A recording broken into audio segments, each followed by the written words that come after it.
On my last video, I told you I was coming back with the Mississauga breakdown by property type, detached, semi-detached, townhouses, and condos. And that's exactly what today's video is for. I'm Maria Ho and I live and work in Mississauga. And if you're trying to figure out what's actually happening with your specific home type in Mississauga right now, and not just across the whole GTA, this one is for you. So let's get right into it. Before I get started, I have people just like you reaching out to me every single week to help them with their move. If you'd like to talk through your specific numbers, your particular situation, please reach out. You can call or text me directly. My number is right here on the screen, or you can book a time with me using the link in the description below. I'd love to connect. You don't have to figure this out alone. Let's get into it.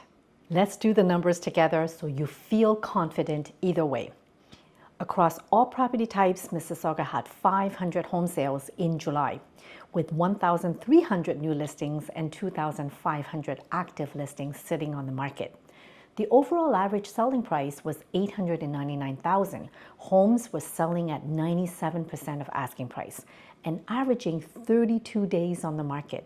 That's the high-level summary. Now let's get into what's actually happening by property type.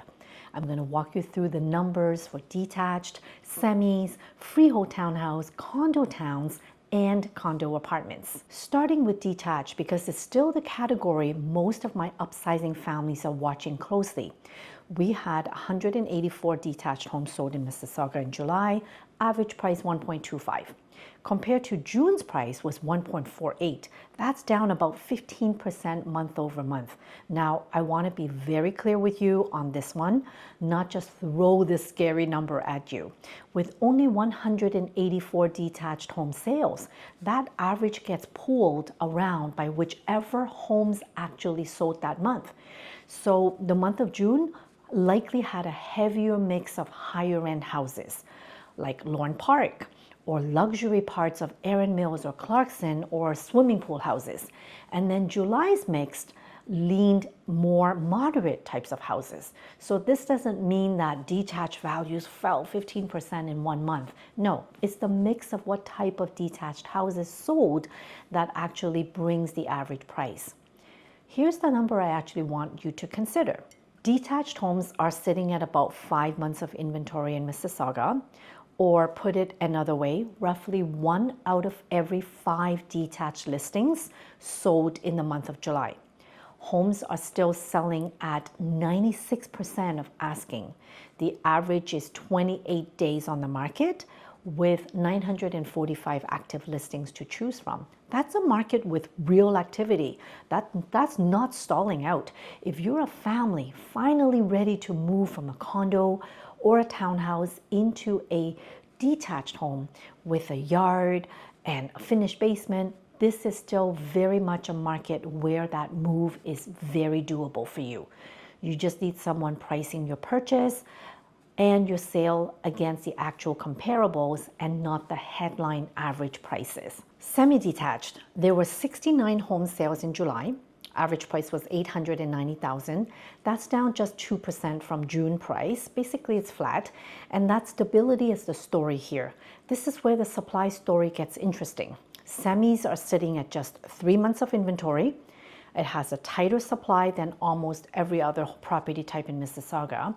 That means about 1 out of every 3 semi-detached listings sold in July. Semis are also selling at 98% of asking in 26 days on average. Semis are the fastest moving category of homes in Mississauga this month. For anyone who wants a freehold house, a private yard, and a bit more room than a townhouse without stretching into a full detached pricing, semis are definitely one of the most attractive and most dependable segments right now in our market. It has stable pricing and just steady demand and real competition for what's out there. So if you have a semi to sell, you're in a pretty good position. Freehold townhouses, we saw 23 sales in July. averaged 911,000, up about 3% from June's price. I'll flag this one too. There were 23 townhouses sales. That's a very small number for the whole city of Mississauga. So a few percentage points of movement here shouldn't be read as a trend yet. So just something to keep watching. We just sold a fully renovated 3-bed townhouse for our client in central Mississauga for $890,000 with an unfinished basement. What I want to highlight is the supply of active listings. Freehold Townhouses are sitting at just 2.7 months of inventory.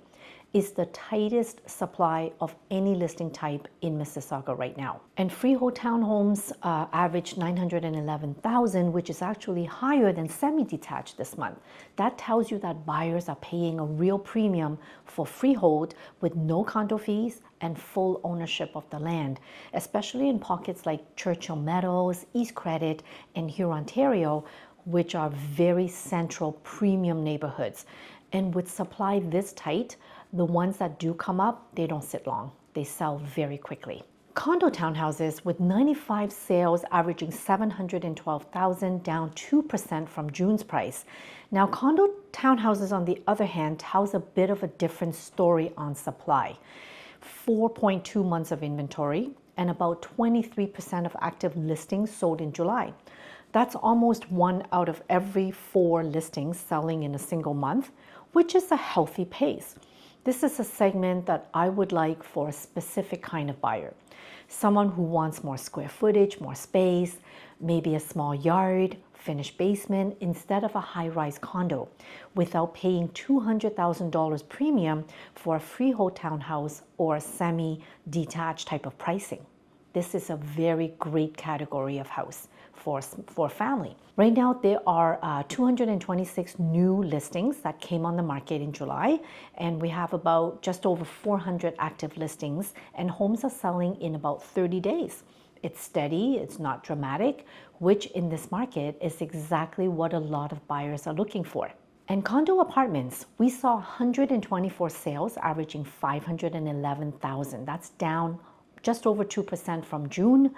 This is our weakest segment in Mississauga right now. Supply has increased to 7 months of inventory, and only 14% of active condo listings sold in July. And here's the comparison that really puts into perspective. In the city of Toronto, condo apartments are sitting at about 5 months of inventory, with roughly 20% of listings selling in July. So Mississauga condos have noticeably more supply, more inventory, and less demand than Toronto's condo market right now. That's a different story than what's happening downtown, and is exactly why I don't like, painting the whole condo market with one broad brush. There were 431 new condo listings that came on in July, 888 total active listings of condos. And this is also where I see the most first-time buyers and downsizers, especially around city center, where it's walkable, there's a lot of great transit connections. Days on the market is longer here too, 41 days on average for condos. So there's more selection and more time to make a decision. If you're buying, that's a great opportunity. If you're an investor, this is the segment that I'd be watching closest.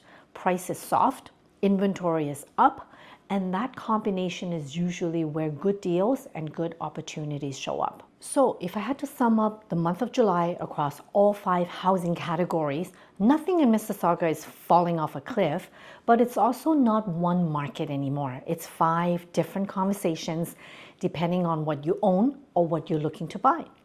If you line up the supply side, freehold townhouses are the tightest at 2.7 months of supply, and semis right behind there at 3 months of supply, and detached listings, 5 months of supply. Condo townhouses at 4 months of supply, and condo apartments are the clear outlier at 7 months of inventory. So detached needs context on price, not just the headline number. Depends on the type of house. Semis are the steady, dependable home type with real competition for what's available. Freehold townhomes are a small, tight market where a good one moves very fast. Condo townhouses are a steady middle option in a balanced market with lower prices than we've seen historically. So they are very good opportunities for first-time buyers and families there. And condo apartments have the most room for buyers and investors to negotiate right now, especially compared to what's happening in Toronto's condo market. That's exactly why I say let's do the numbers together so you feel confident either way, because the right move depends on which one of these 5 types of properties that you're actually in. I have people just like you reaching out to me every single week to help with their move. Whatever type of home that you're in or that you're looking for, if you want to talk through your specific numbers and your particular situation, you can reach out, you can call or text me directly or book a time with me using the link that's in the description below. You don't have to figure this out on your own, and I have a great team behind me. Whatever your home needs before listing on the market, I've got the right person for it. Thank you so much for watching today, and I'll see you in the next one.